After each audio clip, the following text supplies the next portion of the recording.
నమస్తే అండి. నేను వాణి. నా ఛానల్ ఫస్ట్ టైం చూస్తుంటే ప్లీజ్ సబ్స్క్రైబ్ చేసుకోండి. లైక్ చేసి షేర్ చేయండి. నా మనసు పార్ట్ 1. సరోజాకి పెళ్ళైన వెంటనే భర్త మరణిస్తాడు. ఎటువంటి సంతోషం లేని ఒక బొమ్మలాగా పుట్టింట్లో ఉంటుంది. ఆమె అందం ఆమెకు ఒక శాపంలాగా అయింది. అలాంటి సరోజ జీవితంలోకి ఇద్దరు అబ్బాయిలు వస్తారు. వీరి రాకతో సరోజ తన జీవితంలో ఎలాంటి సమస్యలు ఎదుర్కొంటుంది? ఇవన్నీ తెలియాలంటే కథలోకి వెళ్ళాల్సిందే. సూర్యుడు పడమటి కొండల వెనక్కి వెళ్ళిపోయి చాలాసేపయింది. ఆకాశంలో అరుణిమను చెరిపేస్తూ ఎవరో కాళిమను అద్దుతున్నారు. బురద నేల మీద కాలిగిట్టెల గుర్తులు పడుతుంటే గబగబా నడుస్తుంది పశువుల మంద. ఊరి మధ్యన చెన్నకేశవుని ఆలయం ముందు అశ్వత్థ వృక్షం మీద కొంగలు కోలాహలంగా అరుస్తూ ఉన్నాయి. కింద నీచు వాసనతో దుర్వాసన నిండిపోయి ఆలయం చుట్టుపక్కల కాపురాలున్న వాళ్లకు దుర్భరంగా ఉంది. ఎవరో ఓ కుర్రాడు రేగుడబ్బా తీసుకువచ్చి దనదనా చప్పుడు చేశాడు. కొంగలు హడావిడిగా అరుస్తూ చెల్లా చెదురుగా లేచిపోతున్నాయి.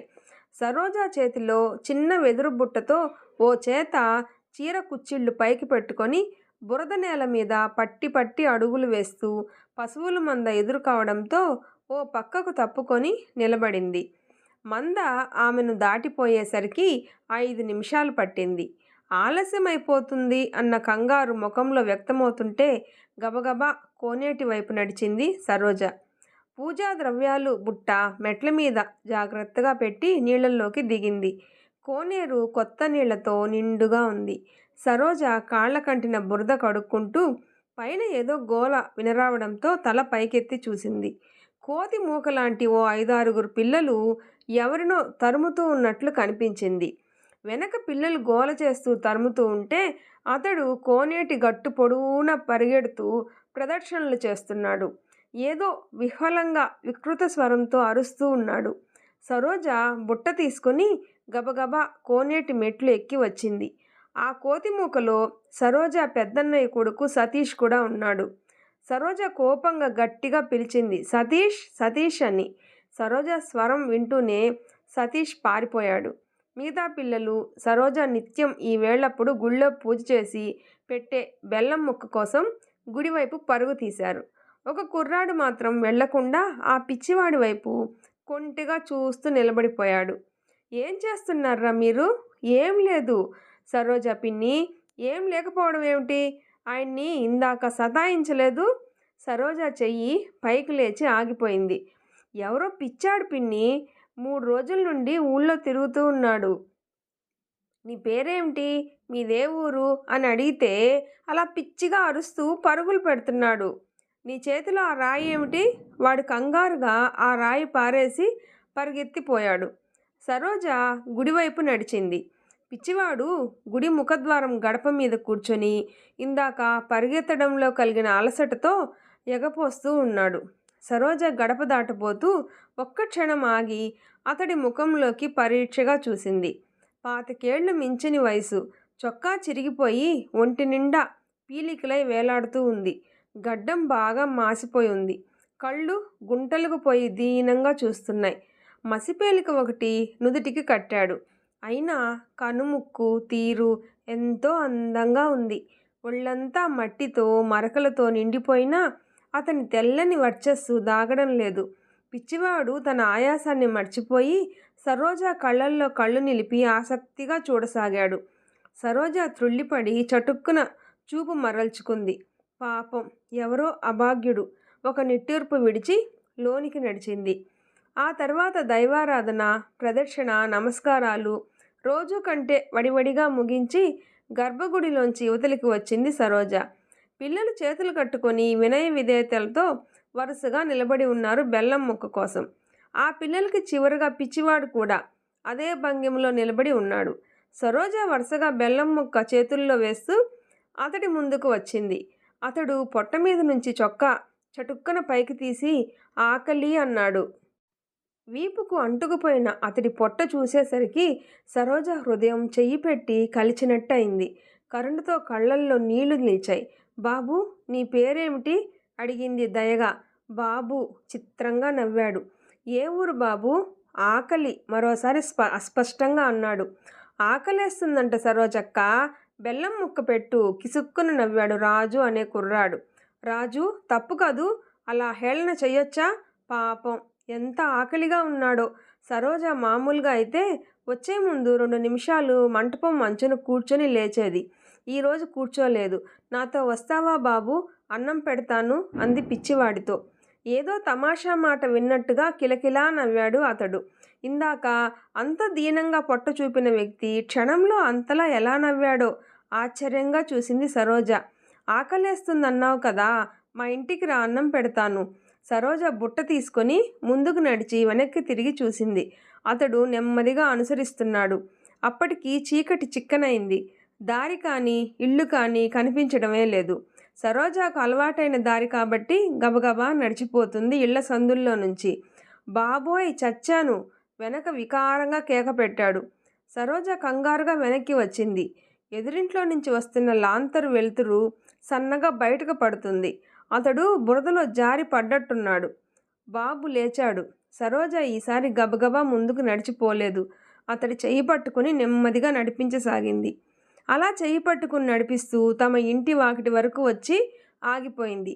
ఆ ఇంటి వరండాలో పైనుండి వేలాడుతున్న హారికేన్ లాంతరు గాలికి ఊగుతూ గ్లాసులో దీపం రెపరెపలాడుతూ ఉంది. ఇంట్లో ఓ చిన్న బిడ్డ ఏడుపు, ఒక ఆమె గొంతు కర్కశంగా వినిపిస్తుంది.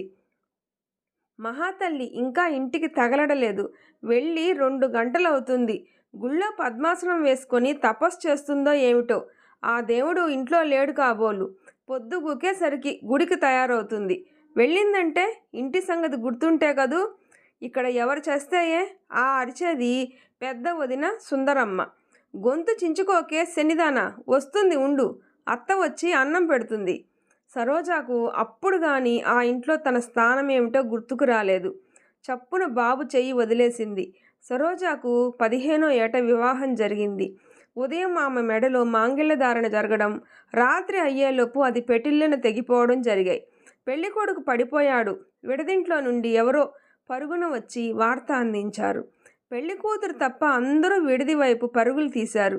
అర్ధగంట తర్వాత అందరూ గొల్లును ఏడుస్తూ సరోజను చుట్టివేశారు. పొద్దున్నే ఎంతో ఉత్సాహంతో తలంబ్రాలు పోసుకున్నారు. పీటల మీద కూర్చొని సాలిపాకం జరిపారు. ఓరకంట చూసుకొని చిరునవ్వులు చిందించారు. అప్పుడే బంధం తెంచుకొని వెళ్ళిపోయాడు. సరోజ విరుచుకు పడిపోయింది. 7 సంవత్సరాలు గడిచిపోయాయి. ఉత్త ముదనష్టపు దానిలాగా ముద్రపడి తలచెడి పుట్టింట ఉండిపోయిన ఆడకూతురుకు ఏ స్థానం ఇవ్వబడాలో ఆ స్థానమే ఇచ్చారు. ఆ ఇంట్లో అన్నల పెళ్ళాళ్లకు, వాళ్ళ పిల్లలకు చాకిరి, పురుళ్లకు పుట్టిళ్ళు చేరే అక్క చెల్లెళ్లకు పురుళ్ళు పోయడం, వంట వడ్డన. సరోజ జీవితం ఒక యంత్రంలాగా అయిపోయింది. అయినా సరోజ ముఖంలో ఎప్పుడూ విసుగు కానీ చిరాకు కానీ తొంగి చూడలేదు. భూదేవికున్నంత ఓర్పు ఆ ముఖంలో. కానీ ఒక్క 10 నిమిషాలు భగవద్ధ్యానం చేసుకుందామంటే వీలు కాదు సరోజకు. ఏ పిల్లలో వచ్చి పడతారు, ఎవరో పని పురమాయిస్తారు. అందుకే ఎవరెంత చిటపటలాడినా విసుక్కున్నా సంధ్యవేళ దేవతా దర్శనం కోసం గుడికి బయలుదేరుతుంది. ఆ ఒక్క పనే సరోజకు శాంతిని తృప్తిని ఇస్తూ ఉంటుంది. సరోజ తల తిప్పి బాబు ముఖంలోకి చూసింది. అతడు రెపరెపలాడుతున్న దీపం కేసి తన్మయుడై చూస్తూ ఉన్నాడు. అతడు తన ఆకలి సంగతే మర్చిపోయినట్టున్నాడు. పుట్టెడు ఆకలి కడుపులో దాచుకున్నా అతడి ముఖంలో ఎంత నిర్మలత, ఎంత నిశ్చింత. మళ్ళీ నోరు తెరిచి అడుగుతాడో లేదో. ఇంటి ముందుకైతే తీసుకువచ్చింది కానీ ఎలాగా ఇతడికి అన్నం పెట్టడం? వదిన్ని అడిగితే పెట్టనిస్తుందా? ఎక్కడ తగిలించుకొచ్చావే ఈ తద్దినాన్ని అంటుంది. ఆకలిగొన్న ప్రాణాన్ని వాకిట్లో నిలబెట్టి తను వదినతో వాదన పెట్టుకు కూర్చోలేదు. తర్వాత ఆవిడ పెట్టే చివాట్లు సంతోషంగా భరిస్తుంది తను. సరోజ ఒక నిశ్చయంతో గబగబా ఇంట్లోకి నడిచింది. చెంబుతో నీళ్లు, విస్తట్లో అన్నాన్ని తీసుకుని వచ్చి అతడిని వరండాలోకి పిలిచింది. సరోజ చేతిలో అన్నాన్ని చూసి మీదపడి లాక్కునేవాడిలాగా ముందుకు వచ్చాడు బాబు. సరోజ కింద పెట్టి పెట్టకముందే విస్తర మీద పడి తినసాగాడు. ఆ తినడమే చెప్తుంది పాపం అతడు ఎంత ఆకలితో ఉన్నాడో. అతడు అలా తింటుంటే ఒక తృప్తిని అనుభవిస్తూ నిలబడింది సరోజ. సుందరమ్మ గుమ్మం దగ్గరికి వచ్చి నిలబడి నడ్డికి చేతులు పెట్టుకొని ఆ దృశ్యాన్ని ఆశ్చర్యంగా అసహనంగా వీక్షించసాగింది. ఎవడేవాడు? గొంతులో ఏమాత్రం మార్దవం లేదు. బాబు తుళ్ళిపడ్డట్టుగా ఆమె వైపు చూశాడు. విస్తరి మీద నుంచే లేవగొట్టేస్తుందేమోనని భయం వేసింది సరోజాకు. చప్పున వదినను సమీపించి లాక్కుపోయినట్టుగా ఆమె చెయ్యి పట్టుకొని నడిచింది. ఎవరో ఏ ఊరివాడో పాపం పిచ్చివాడు వదిన, ఆకలి అంటూ డొక్క కంటుకుపోయిన కడుపు చూపాడు. జాలేసి తీసుకువచ్చాను. ఒక్క మాట నన్ను అడగక్కర్లేదా? లేకపోతే నువ్వే పెద్దదాన్ని అనుకున్నావా? క్షమించు వదిన, అతడి ఆకలి చూసి పిచ్చివాడో దొంగవాడో ఇంట్లో విస్తరేసి అన్నం పెడతావా? ముందు వెళ్ళి చూడు. చెంబు తీసుకుని ఉడాయించాడేమో. చెప్పి అమ్ముకుంటే 10-12 రూపాయలు సొమ్ము. సరోజ యువతలికి వచ్చింది. అతడు అన్నం తినేసి విస్తరి తీసేస్తూ ఉన్నాడు. తనలో తానే నవ్వేస్తున్నాడు. ఇదిగో బాబు, ఆ చెంబు ఇలా బోర్లించు. అతడు సరోజ దగ్గరికి వచ్చి చెంబు పెట్టేసి ఆమె ముఖంలోకి చూసి నవ్వాడు. ఏదో మాట్లాడాలి అన్నట్టు పెదవులు కదిలించాడు. కానీ ఏదీ మాట్లాడలేదు. కడుపు నిండిందా, మళ్ళీ అన్నం అడగలేదే అని అడగడానికి ధైర్యం చాలలేదు. ఇంక వెళ్ళు అంది. అతడు ఇంకా అలాగే నిలబడడం చూసి హఠాత్తుగా అతడి ముఖంలో దుఃఖం పొంగింది. కళ్ళు అశ్రుజలంతో నిండాయి. వణికే కంఠంతో దేవత అన్నాడు అస్పష్టంగా. దేవత? దేవత ఎవరు? ఆశ్చర్యంగా చూసింది సరోజ. వెనక నుండి సుందరమ్మ వచ్చింది. ఏమంటున్నాడు అంటూ. సరోజ గొంతు కఠినంగా మార్చుకొని, ఇంకా ఏం పని బాబు నీకిక్కడ? వెళ్ళిపో, పాపమని పిలిచి అన్నం పెడితే అంది. అతడు కీచుగా అరిచాడేదో. సరోజ వెనక నిలబడిన సుందరమ్మను చూసి ఆమె చంకలో పసిబిడ్డ భయంతో కెవ్వుమంది. అతడి అవతారం చూసి అతడి గొంతు విని సుందరమ్మ చప్పున బిడ్డను దించేసి చెంబు అందుకొని మెరుపుల లోపలికి ఒక్క అంగవేసి గబుక్కన గడియ పెట్టేసింది. ఇంట్లో సమయానికి మగవాళ్ళు కూడా లేరు. ఎక్కడి పిచ్చివాణ్ణి తగిలించుకొచ్చావమ్మా ఇంటి మీదకి? బిడ్డ చూడు ఎంత అదిరిపోయిందో. సరోజ కేసి కొరకొరా చూస్తూ అంది. సరోజ అపరాధిలా తల వంచుకుంది. ఒక్క మాట కూడా మాట్లాడలేదు. ఏడుస్తున్న పిల్లను చంకనేసుకొని అన్నం పెడతా పద అంటూ లోపలికి నడిచింది. సుందరమ్మ 5వ సారి పురిటి మంచం ఎక్కి 3 నెలలవుతుంది. ఆవిడింకా చన్నీళ్లల్లో చేయి పెట్టలేదు. చెవుల్లో పత్తి, కాళ్ళకు చెప్పులు వదల్లేదు. రెండో వదిన సరళ 2వ సారి పురుడు పోసుకోవడానికి పుట్టింటికి వెళ్ళింది. సరోజాకు 2 అక్కలు, 1 చెల్లెలు. ప్రస్తుతం అత్తవారిళ్లల్లో ఉన్నారు. రేపో మాపో చెల్లెలు తొలి పురుడు పోసుకోవడానికి ఇక్కడికి రాబోతూ ఉంది. 2 అన్నయ్యలు ఇంటి దగ్గరే వ్యవసాయం చూసుకుంటూ ఉంటారు. ఇది సరోజ ఇంటి కథ. కొంచెం సేపటికి తలుపు మీదెవరో టకటకా కొట్టారు. ఎవరది? నేనే, తలుపు తీయండి. సరోజ పెద్దన్నయ్య నారాయణరావు గొంతు వినిపించింది. అప్పటికి గాని సుందరమ్మ అదురు తగ్గలేదు. వెళ్ళి గడియ తీసింది. ఇదేమిటి 8 కాకుండానే తలుపులు బిగించారు? నారాయణరావు ఆశ్చర్యంగా అడిగాడు. అసలు ఆ ఇంటికి తలవాకిలి ముయ్యడం సామాన్యంగా జరగదు. పగలు అసలు ముయ్యరు. రాత్రివేళ వేసవి అయినా చలికాలమైనా తలవాకిట మంచం వేసుకొని పడుకోవడం నారాయణరావు గారికి అలవాటు. అతడి మంచం దగ్గరే అతడి పెంపుడు కుక్క కూడా ఉంటుంది. ఆ జాలిగుండె మనిషి ఏం చేసిందో తెలుసా ఈరోజు? సుందరమ్మ గుండెల మీద చెయ్యుంచుకొని చెప్పసాగింది. జాలిగుండె మనిషి ఎవరే? మీ చెల్లెలు. గుడి దగ్గర ఎవరో పిచ్చివాడు కలిశాడట. జరిగిన సంఘటన అతిశయంగా ఓ కథ చెప్పినట్లుగా చెప్పసాగింది సుందరమ్మ. అతడు నిజంగా పిచ్చివాడో దొంగవాడో తర్వాత సంగతి. ముందు ఆకలి అని అడిగిన వాడికి అన్నం పెట్టడం గృహస్థ ధర్మం. నారాయణరావు కద్దరు చొక్కా విడిచి వంకీకి తగిలించి చెక్క మంచంపై కూర్చున్నాడు. అతడు నిజంగా పిచ్చివాడైతే ఆకలితో దహించుకుపోతుంటే అతడు పట్టు చూపి ఆకలి అన్నప్పుడు ఏ మనిషైనా ఎలా ఊరుకుంటాడు? సరోజ మంచి పనే చేసింది. నారాయణరావు ఈ ఇంటికి పెద్దవాడు. రాజకీయాల్లో తిరుగుతూ ఉంటాడు. ఇతడు ఏ పదవిని కోరకపోయినా పదవి కావాలని అని కోరుకునే వాళ్ళు మాత్రం ఇతడి సహాయం తీసుకోక తప్పదు. ఇతడి మాట తీసేసే వాళ్ళెవరూ ఆ ఊళ్ళో లేరు. ఆ తర్వాత సరోజ గుడికి వెళ్లే దారిలో ఒకసారి, గుడి దగ్గర ఒకసారి బాబు కనిపించాడు. సరోజాను చూసి కూడా గుర్తించినట్టుగా కనిపించాడు. గుడి మంటపంలో కూర్చొని మహోత్సాహంతో పాడుకుంటూ ఉన్నాడు.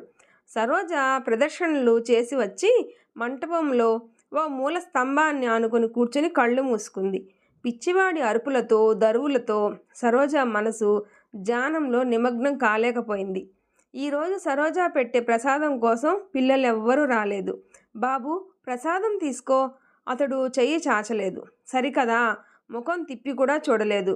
బాబు చిత్రంగా కదిలి కదిలి నవ్వాడు. ప్రసాదం తీసుకో. సరోజ పెట్టిన బెల్లం ముక్క పొడి చేసి మంటపం అవతలికి చల్లాడు. అన్నం తిన్నావా? ఆదరంగా అడిగింది. అతడు చేతులు దూరంగా పెట్టి ఇంత తిన్నాను అన్నట్టుగా సైగ చేశాడు. మసిపేలిక ఒకటి మోకాటి దగ్గర పిక్కకు కట్టాడు. మరో మసిపేలిక తలకు కట్టాడు. ఆ మాసిన గడ్డం తీసేసి చక్కగా క్షౌరం చేసి స్నానం చేయించి మంచి బట్టలు కట్టిస్తే ఎలా ఉంటాడో ఊహించుకోసాగింది సరోజ. పచ్చటి మొహం, కొనదేలిన ముక్కు, చిన్న పెదవులు, సొగసైన మీసం కట్టు, ఉంగరాలు తిరిగిన జుట్టు, సన్నగా ఉన్న పొడవుగా ఆరోగ్యంగా కనిపించే శరీరం.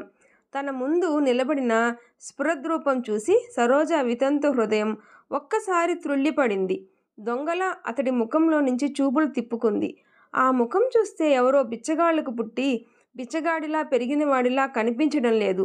ఆ పిచ్చి మొహంలోనూ ఏదో అలౌకిక సౌందర్యం, సంస్కారం తొంగి చూస్తున్నాయి. ఏ అమ్మ కన్నదో, ఎందుకిలా పిచ్చివాడై తిరుగుతున్నాడో. తొడ మీద వాళ్ళని దోమను టపీమను కొట్టి చంపేసి వీరుడి ఫోజు పెట్టి నవ్వసాగాడు అతడు. చితికిపోయిన దోమ మృతదేహాన్ని చేతిలోకి తీసుకొని, బాబు నీదేవూరు? అతడు గర్భగుడి వైపు చూసి మళ్ళీ నవ్వాడు. నీ పేరేమిటి? గుడివైపు పూజారి రామాచారి రావడం చూసి సరోజ కదిలింది. ఈ పిచ్చివాడిని చూసినప్పటి నుండి తన మనసులో ఏమిటో ఆరాటంగా ఉంది. తర్వాత ఏం జరుగుతుందో నెక్స్ట్ ఎపిసోడ్లో తెలుసుకుందాం.